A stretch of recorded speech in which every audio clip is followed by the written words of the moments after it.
Friday মানেই তো special কিছু, যেমন ঘোরাফেরা আর খাওয়া দাওয়া।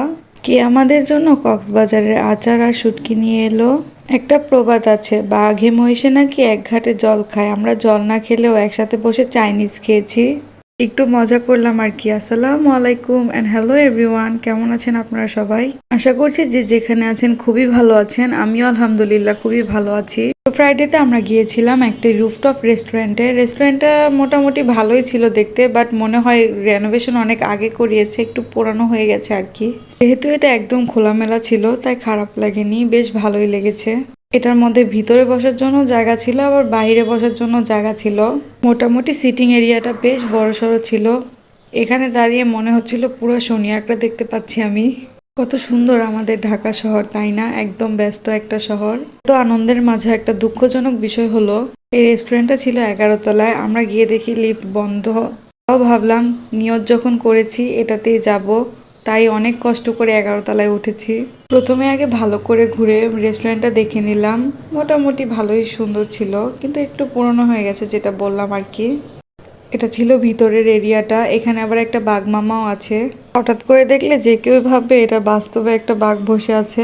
রেস্টুরেন্টের মাঝামাঝি একটা আর্টিফিশিয়াল চেরি ফুলের গাছ ছিল, এটাও দেখতে বেশ সুন্দর ছিল। দেওয়ালে কিছু পিকচার্সও লাগানো ছিল, একটু ভয়ানক টাইপের। সবাই মিলে যে কোনো জায়গায় গেলে এমনিতেই ভালো লাগে। খুবই আনন্দের একটা সময় কেটেছে আমাদের। সত্যি বলতে ভিতরে থেকে বাইরেটাই বেশি সুন্দর। ভিতরে একটু কেমন জানি দম বন্ধ হয়ে আসতেছিল আর কি। আর এখানে সাজিদ তো বাঘের সাথে পুরাই মারামারি শুরু করে দিয়েছে রীতিমতো। খুবই মজার ছিল মুহূর্তটা। তা আমরা দুইজন মিলে ভিডিও করতেছিলাম ওর। কোথাও বের হলে খাওয়া দাওয়ার থেকেও বেশি ছবি তোলার ভিডিও করা নিয়ে ব্যস্ত থাকা হয়। ফার্স্টে আমরা সবার জন্য একটা রাইস প্লেটার অর্ডার করে নিলাম। সবাই সেমই নিয়েছিলাম, ভাবলাম দেখি ট্রাই করে এটা কেমন, যদি ভালো লাগে তাহলে অন্য কিছু অর্ডার করব। সত্যি বলতে রাইসটা আর ভেজিটেবলটা মোটামুটি ঠিকঠাকই ছিল, বাট চিকেন ফ্রাইটা একটুও মজা হয় না। আর আমাকে তো কি একটা পিস দিয়েছে, আপনারা যদি দেখেন তাহলে বলবেন। আমি একটু কাঁটা চামচ দিয়ে ভাঙা ট্রাই করছি, দেখি কিছুই হয় না, ভাঙা যাচ্ছে না।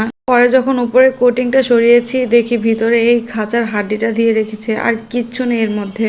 আসার সময় এটা কিনেছিল আপু, এইগুলো দিয়ে আর কি ফার্নিচার ঝাড়ু দেওয়া যায়, তো দেখি ব্যবহার করে কেমন হয়। দেখতে তো সুন্দরই ছিল। তো এখানে এত ভিড় ছিল আমার ভিডিও করা হয়নি।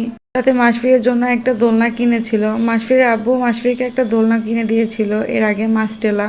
ও এটাতে একটু শোয়নি, তো আপু বললো এটাতে দেখ শোয় কিনা, তো এই জন্য এটা কিনে দিল আর কি।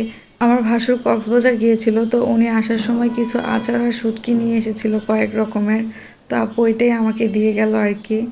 খুবই মজা ছিল আচারগুলা, সাথে মিষ্টি তেঁতুল এনেছিল। তেঁতুলগুলা একদম মিষ্টি ছিল। তেঁতুল খেতে আমার খুবই ভালো লাগে, সেটা টক হোক বা মিষ্টি, আমার কোনো সমস্যা নেই। এই তো ট্রাই করার জন্য কিছু চকলেট দিয়েছিল, দিয়ে গিয়েছিল আমাকে আর আমার শাশুড়ি মাকে। এখানে টোটাল 3 ধরনের শুটকি ছিল। এটা ছিল বাঁশপাতা শুটকি, আর এটা ছিল লোট্টা শুটকি। এটা আমি রান্না করে খেয়েছি, মজাই লেগেছে। আর এটা ছিল স্যালমন ফিশ মনে হয়, সম্ভবত, আমি জানি না।